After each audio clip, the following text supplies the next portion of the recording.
এবার যথারীতি সন্ধ্যের সময় আমার ঠাকুমাকে সাথে নিয়ে আমার দাদু, শুধু ঠাকুমা নয় সাথে বরযাত্রীও ছিল, দাদুর বাড়ির যারা লোকজন গিয়েছিলেন বিয়েতে তাদেরকে নিয়ে ঠাকুমাকে নিয়ে একটা নৌকো করে, এবং এটা বলে রাখি তখন শীতকাল ছিল তো সন্ধ্যেটা একটু তাড়াতাড়ি হয়ে গেছিলো। এবার আরেকটা কথা এখানে বলে রাখি যে আমার দাদুর গ্রাম, ঠাকুমার বাড়ির গ্রাম থেকে দাদুর বাড়ির গ্রামে আসার জন্য অন্তত 30 মিনিট নৌকো পথে লাগতো, মানে অনেকটা যেতে হতো, মানে এক পার থেকে এক পার হলো।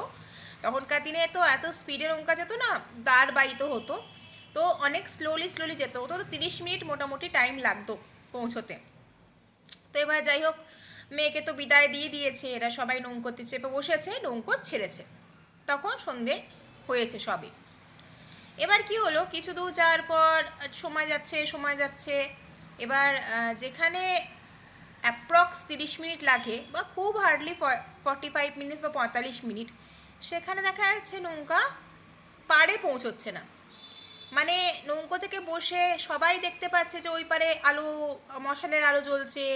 হ্যাঁ, ওই পারে তখনকার দিনে তো ইলেকট্রিসিটি ছিল না, মশালের আলো ছিল, তো হ্যাজাক মশালের আলো জ্বালিয়ে সবাই দূর থেকে দেখা যাচ্ছে আলো দেখা যাচ্ছে, কিন্তু পৌঁছচ্ছে আর না নৌকোটা মানে যে 30 মিনিটের রাস্তা সেখানে সেটা কেটে গিয়ে 40 মিনিট পেরিয়ে গিয়ে 1 ঘন্টার কাছাকাছি হয়ে যাচ্ছে, কিছুতেই আর নৌকো মানে পৌঁছচ্ছে না।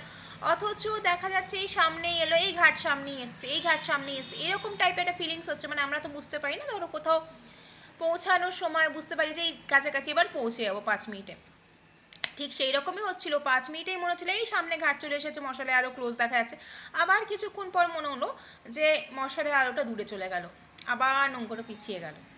তো এই করে করে প্রায় 1.5 ঘন্টা এইভাবে নৌকাটা কিন্তু সমানে হয়ে গেছে। মানে একবার মনে হচ্ছে সামনে এই এসে গেছি 5 মিনিট, আবার কিছুক্ষণ পর দেখাচ্ছে দূরে চলে যাচ্ছে লাইটটা।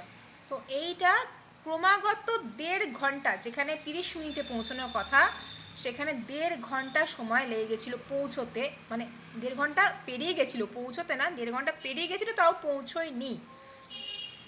এরপরে যেটা হলো সেটা সবচেয়ে গুরুত্বপূর্ণ, কি হলো সেটা জানতে হলে নেক্সট ভিডিওতে চোখ রাখো, পারলে চ্যানেলটা সাবস্ক্রাইব করে দিও ভালো লাগলে।